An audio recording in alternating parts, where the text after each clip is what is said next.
are not working legals. I request you again to release my pair as well as me. नमस्कार, सलाम, आदाब, सत श्री अकाल। मैं आपका दोस्त प्रतीक अगेन आप लोगों के बीच में इस फेसबुक लाइव में आपके साथ। और जैसा कि मैंने कहा था कि करेंगे आज दिल की बात, तो आज खोल के करेंगे दिल की बात, क्योंकि माहौल है, मौका है। तो फर्स्ट ऑफ ऑल तो मैं ये जानना चाहता हूँ कि अगर कुछ लोग मुझे लाइव अगर देख पा रहे हैं तो प्लीज़ कमेंट करके या फिर मुझे बताइए कि क्या मेरी आवाज़ क्लियर आ रही है। जो भी लोग हैं जो मुझे देख पा रहे हैं, क्या मुझे बता सकते हैं मेरी आवाज़ क्लियर आ रही है क्या? Anybody who can see me, please let me know कि मेरी आवाज़ क्लियर है या नहीं।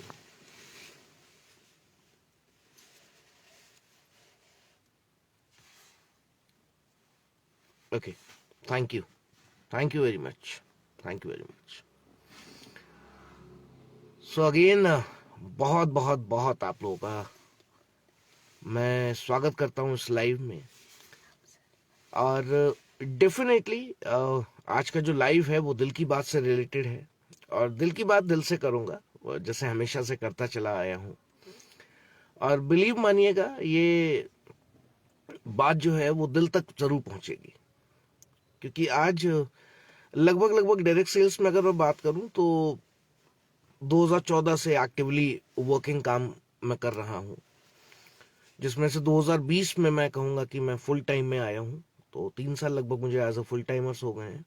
सबसे पहले एक इंटरनेशनल कंपनी, उसके बाद में एक नेशनल कंपनी के साथ में मैंने काम करा है। और 2018 से एक बहुत ही बेहतरीन एथिकल ऑर्गेनाइजेशन के साथ में मैं अपनी वर्किंग को स्टार्ट करा था, मैं और दीपा। उससे पहले अगर बात करूं तो लगभग करीबन 9 साल कॉर्पोरेट में मैं काम कर चुका हूं as a talent acquisition manager. एक बेहतरीन करियर, एक बेहतरीन चीज़ों को मैंने वहाँ पे अंजाम दिया है। मैंने वहाँ पे लीगल्स भी देखे हैं, मैंने वहाँ पे सारी चीज़ें वर्कआउट करी हैं, और एक अच्छा मैं कहूँगा सैलरी पैकेज भी वहाँ से मैं ले रहा था। बट समहाउ डायरेक्ट सेल्स, मैं ये नहीं कहूँगा कि मेरी लाइफ में कैसे आया, क्यों आया, बट यस डायरेक्ट सेल्स मुझे अच्छा लगा। मुझे लगा कि एक ऐसा तरीका है जो लोगों की मदद करने का तरीका है। मुझे लगा कि एक ऐसा विषय है जिससे मैं लोगों से जुड़ सकता हूं, क्योंकि मेरा जो जॉब प्रोफाइल रहा है वो लोगों से रिलेटेड रहा है। और हमेशा मेरी चाहत रही कि मैं लोगों से हमेशा कनेक्टेड रहूं, अच्छे तरीके से और अच्छे कारणों से। आज लाइव आने का मकसद सिर्फ इतना है कि अपने साथ की कुछ चीज़ें मैं आप लोगों को शेयर करूंगा। कुछ समय पहले मैंने और दीपा ने एक लाइव आप लोगों के साथ शेयर करा था, जहां पे मैंने बात करी थी कि 5 साल बेमिसाल, जो कि हमने अभी जुलाई मंथ में हमने कंप्लीट करे थे। और सबसे इम्पोर्टेंट चीज़ पता क्या थी कि उस लाइव में हमने बहुत सारी चीज़ें जो रखी थी, वो हमने ये रखी थी कि किस तरीके से हमने इस ऑर्गेनाइजेशन को शुरू करा, किस तरीके से हम इस ऑर्गेनाइजेशन में आए, हमने क्या क्या चीज़ें देखी। तो कुछ चीज़ें वहां से मैं आपके सामने रखना चाहता हूं। मैं अगर बात करूंगा मैनेजमेंट वाइज, बिलीव मी, मेरी जो ऑर्गेनाइजेशन है okay life care, it was the one of the finest organisation जो मैंने अभी तक जहां पे मैंने काम करा है, in terms of ethics, in terms of values, in terms of लोगों के प्रति जो व्यवहार या लोगों के लिए जो उन्होंने वैल्यूज क्रिएट करी। Hats off to the management. मैंने उस मैनेजमेंट के साथ में काम करा है जिसने डायरेक्ट सेलिंग में फैक्ट्री टू कंज्यूमर के का जो मैं कहता हूं ना कॉन्सेप्ट है, जो डेफिनेशन, उसको उन्होंने क्लियर करा। एक इंटरनेशनल कंपनी में काम करने के बाद में उस डेफिनेशन को शायद मैं पहली बार समझ पाया कि फैक्ट्री टू कंज्यूमर आखिरकार होता क्या है। और मैं बहुत प्राउडली बोलता हूं कि उस ऑर्गेनाइजेशन में हमने इंटायर डायरेक्ट सेल्स को ये बताया। इंटायर डायरेक्ट सेल्स की मैं बात करूंगा तो मैं इंडिया डायरेक्ट सेल्स की अगर मैं बात करूं तो हमने वहां पे ये बताया लोगों को कि वास्तव में फैक्ट्री टू कंज्यूमर की चीजें होती हैं। ये सिर्फ किताबी बातें नहीं है जो लोग पढ़ते लिखते रहते थे, लेकिन वास्तव में हमने फैक्ट्री टू कंज्यूमर को हमने बताया, हमने एक चीज और करी जो शायद इंडियन डायरेक्ट सेलिंग की सामाजिक स्वीकार्यता को दूर से नकार देती थी, और जिसको कि मैं कहूंगा हमारे मैनेजमेंट ने बखूबी इसको निभाया, वो थी इथिक्स। क्योंकि कहीं ना कहीं इंडियन डायरेक्ट सेलिंग शायद कहीं ना कहीं अपनी पहचान खोती जा रही थी, क्योंकि इंडियन डायरेक्ट सेलिंग में वो सब कुछ होता था जो शायद इंटरनेशनल डायरेक्ट सेलिंग में कभी सोच भी नहीं सकते थे। क्योंकि मेरा फर्स्ट कंपनी एक इंटरनेशनल कंपनी था जहां पे वो सारी इथिक्स फॉलो होती थी, और अगर मैं नेशनल कंपनीज की अगर मैं बात करूं तो शायद इथिक्स ही एक ऐसा पार्ट था जहां पर लोग नेशनल कंपनीज को नकार देते थे या अपने भारत की कंपनियों को नकार देते थे। रीजन बिहाइंड क्या था?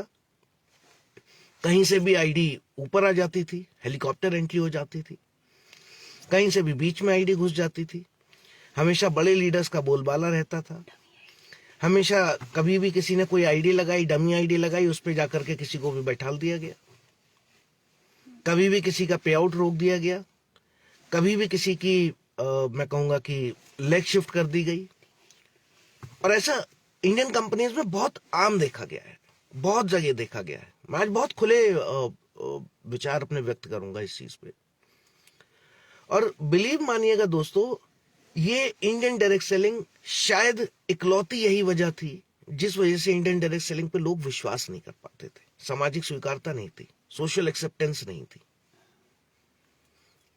आज भी कई लोगों को आप कहते हुए सुन लोगे कि अरे यार हमें बिलीव नहीं होता है। हम कसमें खा खा के खत्म हो जाते थे कि अरे नहीं भाई, हमारी ऑर्गेनाइजेशन में ऐसा नहीं होता है, नहीं होता है मतलब नहीं होता है। और ऐसा बहुत लोगों ने देखा है, बहुत लोग इसके गवाह हैं कि ओके लाइफ केयर में आज तक कोई भी अनएथिकल प्रैक्टिसेस नहीं हुई है हमारे पहले मैनेजमेंट के द्वारा। उन्होंने वो सारे काम करे हैं जो कि इथिक्स से भरे हुए थे, जो कि इथिक्स को फॉलो करते थे। उन्होंने कंज्यूमर को राइट प्रोडक्ट दिया सही रेट पर, उन्होंने डायरेक्ट सेलर को उसका पैसा दिया उसका पसीना सूखने से पहले, क्योंकि डायरेक्ट सेलर ही एक ऐसा व्यक्ति है जो फील्ड में जाकर के जबरदस्त मेहनत करता है।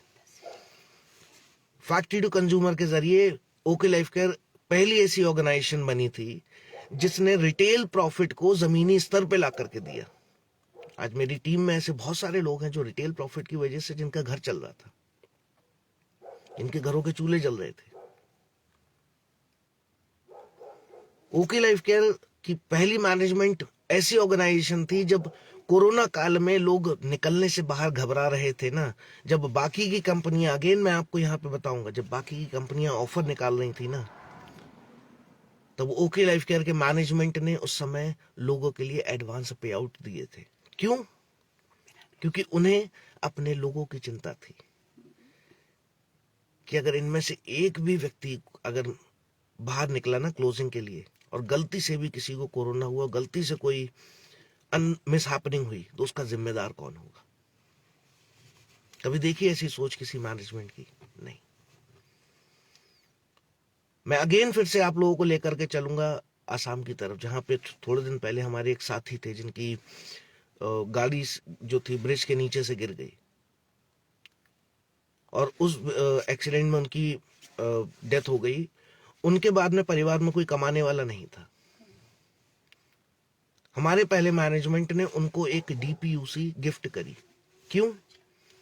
5 लाख की डीपीयूसी गिफ्ट करी। क्यों? क्योंकि हमारा मैनेजमेंट हमारे लीडर्स के बारे में, हमारे लोगों के बारे में पहले सोचता है। लोग कहते हैं ना कि इस इंडस्ट्री में फ्यूचर फाइनेंशियल सिक्योरिटी, उस व्यक्ति को काम करते हुए मुझे लग रहा है शायद हद मार के 1-1.5 साल हुआ था, लेकिन उसके फैमिली की सिक्योरिटी किसकी जिम्मेदारी थी? उसकी ना। बाकी अगर शायद किसी ऑर्गेनाइजेशन में होता तो शायद हो सकता है कुछ पैसा वैसा इकट्ठा करके उसके घर पे दे दिया जाता, लेकिन उसको 5 लाख की डीपीयूसी गिफ्ट करी गई। क्यों? इसलिए गिफ्ट करी गई ताकि उसका परिवार चलता रहे, उसका परिवार चलता रहे। अगेन आपका ध्यान आकर्षित करूंगा, अभी रिसेंटली हमारे नॉर्थ ईस्ट में, मणिपुर में आपने देखा होगा बहुत सारे दंगे फसाद हो रहे थे, कुछ टीम्स हमारी वहां से भी थी। इन दंगों की वजह से वो शायद पैसे नहीं कमा पा रहे थे। ओके लाइफ केयर का मैनेजमेंट पहला ऐसा मैनेजमेंट था जिन्होंने एडवांस पे आउट दिया कि कोई बात नहीं, हमारे लोग हैं ना, मुसीबत में हैं,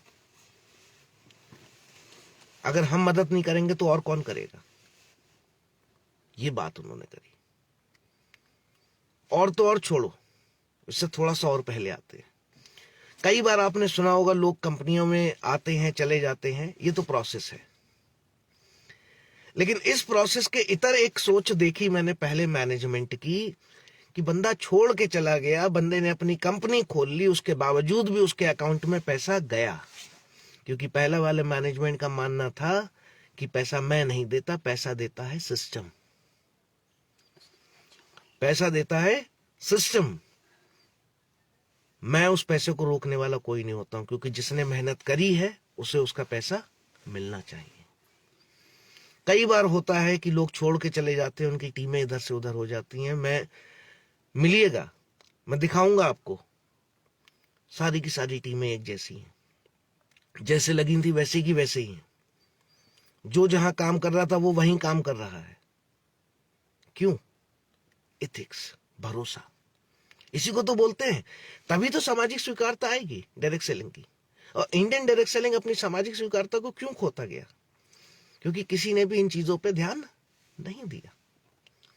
लोग लीडर्स को सिर्फ यूज करना जानते थे कि अरे लीडर है, पैसा कमाएगा और चला जाएगा, इसके बाद ये टीम मेरी, उसके बाद वो टीम मेरी, उसके बाद वो टीम मेरी। यही बंदरबाज चलता आया। और इसमें कई जगह मैनेजमेंट ने भी बहुत बड़ी भूमिका निभाई। मैं अदर कंपनीज की बात कर रहा हूं, लोगों को आपस में लड़ाने की, कि अरे तुम्हारा तो अपलाइन चला गया, अब क्या करोगे तुम। लेकिन यहां पे एक चीज आपको बोलूंगा, हमारी कंपनी के फाउंडर मेंबर थे R Dahiya ji, great respected R Dahiya ji. उनके जाने के बाद हमारी कंपनी के मैनेजमेंट ने खड़े होकर के कहा था कि अगर सपोर्ट कर सको तो कर देना, और अगर गलती से पाए गए कि किसी की टीम इधर से उधर हुई तो वो दिन पहला होगा जिस दिन ओके लाइफ केयर में किसी की आईडी टर्मिनेट होगी। इतनी हिम्मत मुझे नहीं लगता किसी मैनेजमेंट में है कहने की। और वो हिम्मत इसलिए थी क्योंकि वो इथिकल थे। अरे इस इंडस्ट्री को इथिकल वर्ल्ड हमारे मैनेजमेंट ने दिया, ओके लाइफ केयर ने दिया। और आज ये समय है कि हमें वो सारी चीजें क्यों याद आ रही हैं। वो सारी चीजें इसलिए याद आ रही हैं क्योंकि आज वो मैनेजमेंट शायद कहीं ना कहीं नहीं है।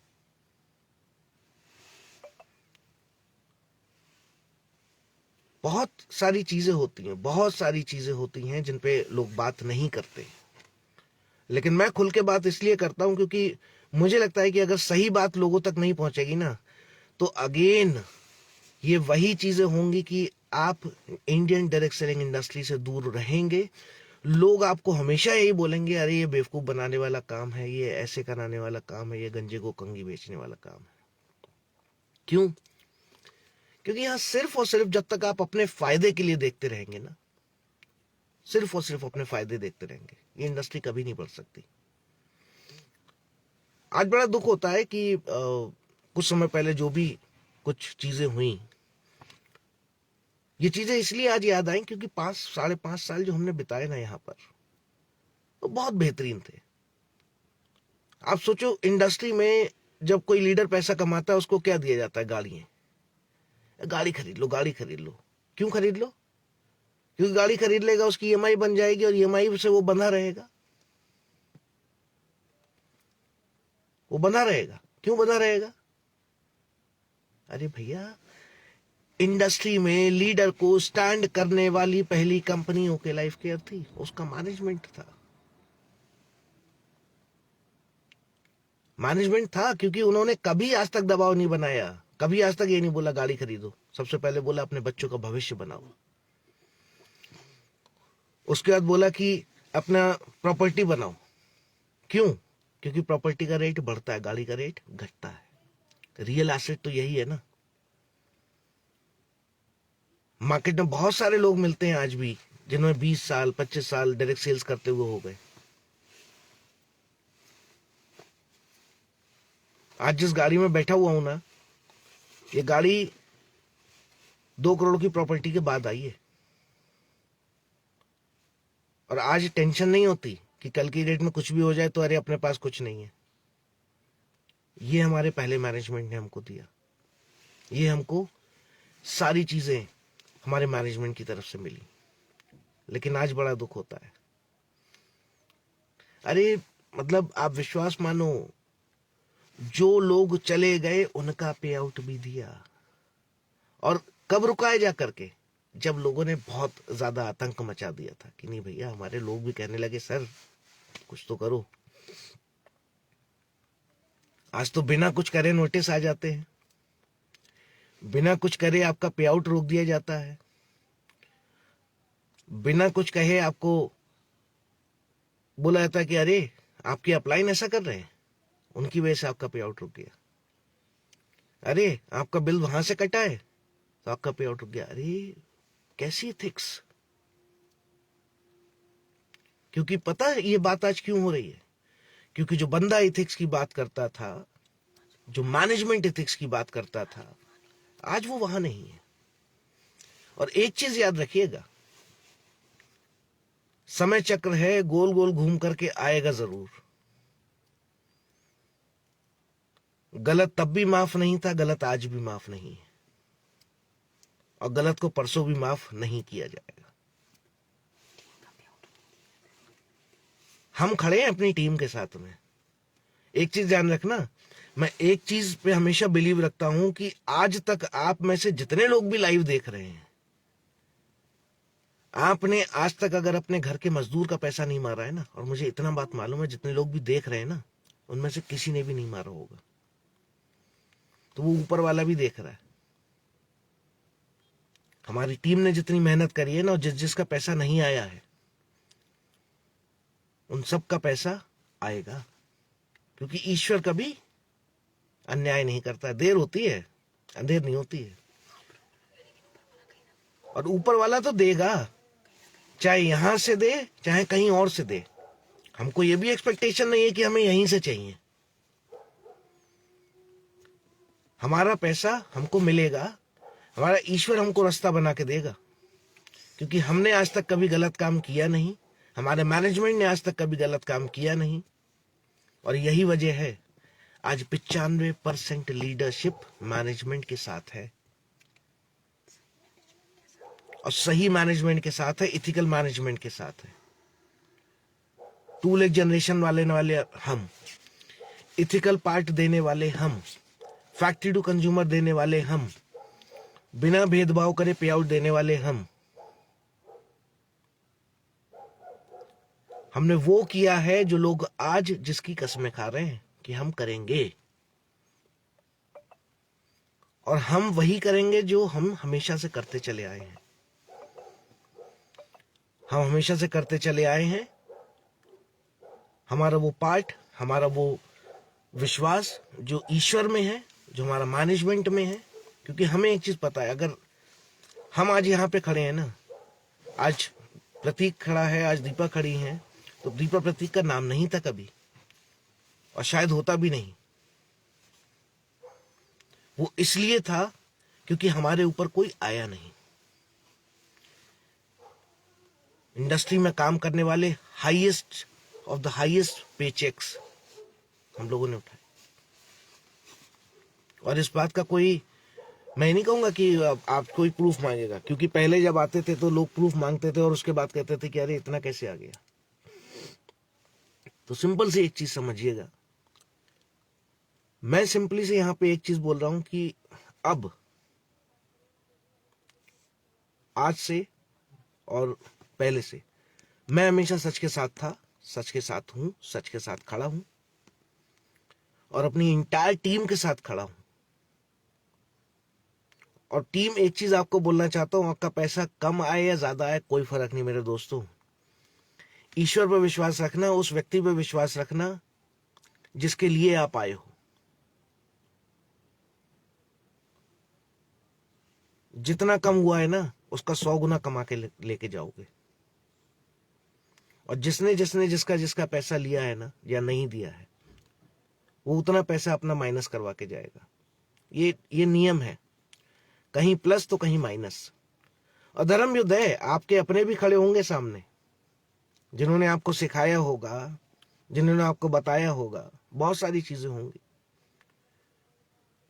क्योंकि अब लोग आपको कन्विंस भी करेंगे, कंफ्यूज भी करेंगे, करप्ट भी करेंगे कि भैया तुम्हारा पे आउट जो है ना, वो तुम्हारी अपलाइन की वजह से नहीं आया। तुम्हारा पे आउट इसलिए नहीं आया क्योंकि तुमने वहां जहां से बिलिंग कराई है, वहां से सेंटर से पैसा नहीं आया, इसलिए। तो दोस्तों, मैं तो सच के साथ खड़ा हूं। अब अगला फैसला आपको लेना है, आप किसके साथ खड़े हैं। नेक्स्ट टाइम पे दीपा। हेलो एवरीवन, कैसे हैं आप सब लोग। आई होप कि सब बहुत बढ़िया होंगे, शानदार होंगे, क्योंकि सभी लीडर डिस्ट्रीब्यूटर ऐसे ही होते हैं। अभी प्रतीक की बातें मैं सुन रही थी और सुनते सुनते मैं बड़ा इमोशनल भी हो गई कि यस, हमने ऐसी मैनेजमेंट के साथ में काम किया है जिसने फैक्ट्री टू कंज्यूमर पे काम किया है, अफोर्डेबिलिटी पे काम किया है, वैल्यू फॉर मनी प्रोडक्ट के ऊपर काम किया है, एथिक्स पर काम किया है, किस बीच में कोई डमी आईडी ना लगना, किसी को हेलीकॉप्टर एंट्री ना देना, किसी की टीम शिफ्ट नहीं होना, समय पर पे आउट देना, हमेशा 10 तारीख को और 10 तारीख से पहले पे आउट आना, है ना। आपका कोरोना टाइम में एडवांस पे आउट देना, बिना क्लोजिंग किए एडवांस पे आउट देना, यानी कि बहुत सारी ऐसी चीजें ओके लाइफ केयर ने की हैं, ओके लाइफ केयर के मैनेजमेंट ने की हैं। 100% एथिक्स को फॉलो किया है। लेकिन आज बहुत दुख हो रहा है हमें। आज जब वो पर्सन जिसने उस ऐसी मैनेजमेंट बनाई, ऐसी एथिक्स बनाए, आज जब वो पर्सन इस ऑर्गेनाइजेशन में नहीं है और उसके जाने के बाद में ऐसा हो रहा है कि टीमों के पे आउट अधूरे आ रहे हैं, टीमों को पे आउट नहीं देना, अधूरे पे आउट देना, कारण कुछ भी नहीं कि तुमने उस सेंटर से बिल क्यों कटवाया, ये कोई रीजन है।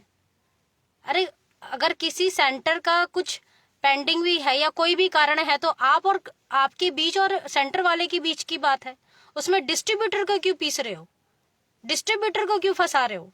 ये बहाना है, आपको पे आउट देना ही नहीं है, ये बहाना ले रहे हो आपके, आपने उस सेंटर से बिल कटवाया। ऐसा तो आज तक नहीं हुआ।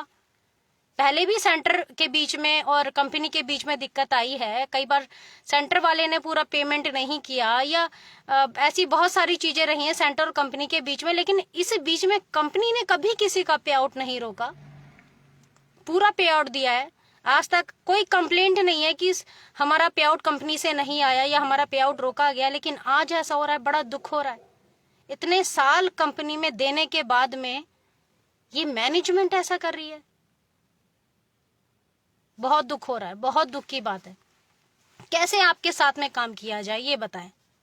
अगर आपकी ये सोच है और ये मैनेजमेंट है आपको और ये एथिक्स हैं, तो आप बताएं काम कैसे किया जाए। और आप चाह रहे कि हम एफिडेविट पर लिख कर दें आपको काम करने के लिए, हम ऑफिस आए और आपको एफिडेविट पर लिख कर दें कि हम आपके साथ में, हम बंधुआ मजदूर हैं कि हम आपको एफिडेविट पर लिख कर साथ दें कि हम आपके साथ में काम कर रहे हैं। ऐसा तो जॉब में भी नहीं होता।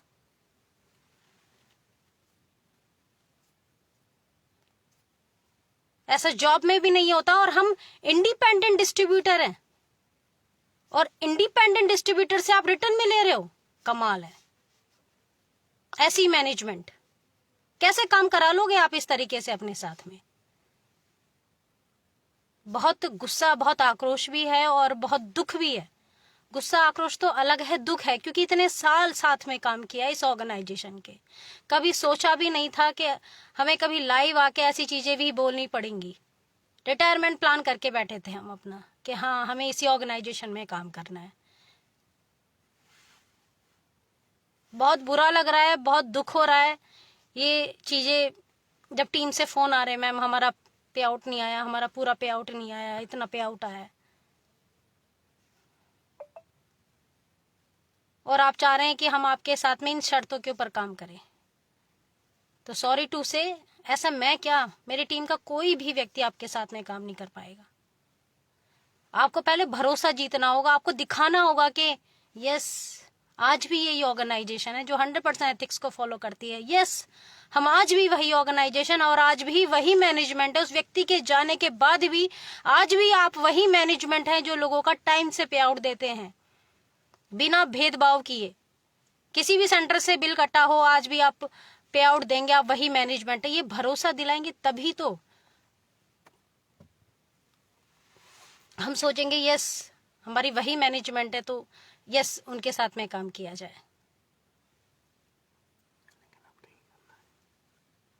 लेकिन अगर आप इस तरह से कैसे व्यवहार करेंगे हमारे और हमारी टीम के साथ में, हमसे बोलेंगे कि आइए ऑफिस और एफिडेविट पर लिख कर दीजिए, और हमारी टीमों को बोलेंगे कि आपने उस सेंटर से बिल कटवाया जिसका भी पेंडिंग है, तो इसलिए आपका पे आउट नहीं आया, तो कोई भी आपके साथ में काम नहीं करेगा। और मैं कह रही हूं, आपका बैड लक शुरू हो चुका है यहां से।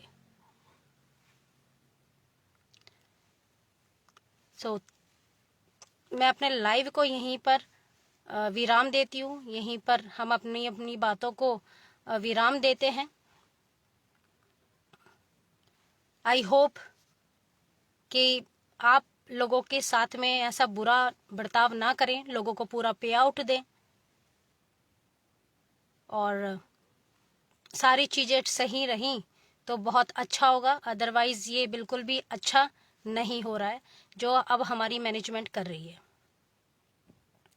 ये एक्सपेक्ट नहीं था और बहुत दुख हो रहा है मुझे हमारी इस मैनेजमेंट की बातों को सुनकर, क्योंकि हम बिलीव नहीं करते, क्योंकि हमें सिखाया भी यही गया है कि हमें कभी भी किसी की बातों का जवाब नहीं देना है। लेकिन ये जो आज हम जवाब दे रहे हैं ना, ये जो हम आज लाइव आकर बोल रहे हैं,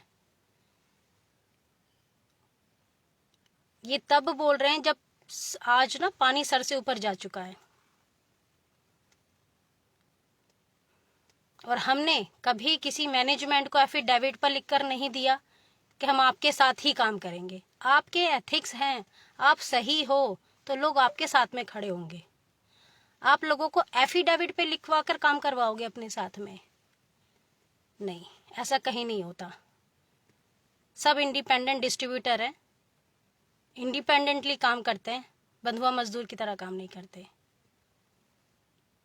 आई होप कि आप सभी, आपका जो मैनेजमेंट है हमारी टीमों के पे आउट दे दें, ये एक्सपेक्ट करते हैं। बाकी तो आपका समय है, मैंने तो बोल दिया है कि बुरा टाइम शुरू हो चुका है। अगर इसको सही करना चाहते हैं तो मुझे लगता है आपको टीमों के सारे पे आउट देने चाहिए, पूरे पे आउट देने चाहिए, और कंडीशन पे आप लोगों से काम नहीं करा सकते। लेकिन अब बहुत बेहतरीन होगा, और वो बेहतरीन के लिए मैं एक और लाइव के साथ में मिलूंगी आपको 14 तारीख के बाद में, 14 जनवरी के बाद में हम एक और लाइव के साथ में मिलेंगे। Thank you so much. इस लाइव को यहीं पर हम विराम देते हैं। विराम तो नहीं हो सकता क्योंकि नारा एक ही बुलंद है, we are united, we are one, और ये हमेशा चलता रहेगा जब तक है, क्योंकि सच के साथ हम खड़े हैं, एथिक्स के साथ हम खड़े हैं, वैल्यूज के साथ हम खड़े हैं। ना गलत किया है, ना गलत करेंगे और ना गलत होने देंगे। So that's all from my side. Thank you, love you all. मेरी टीम आपके साथ खड़ा हूं मैं, बेहिचक जो भी है इस बार रिकॉर्ड तोड़ के रहेंगे। Thank you very much.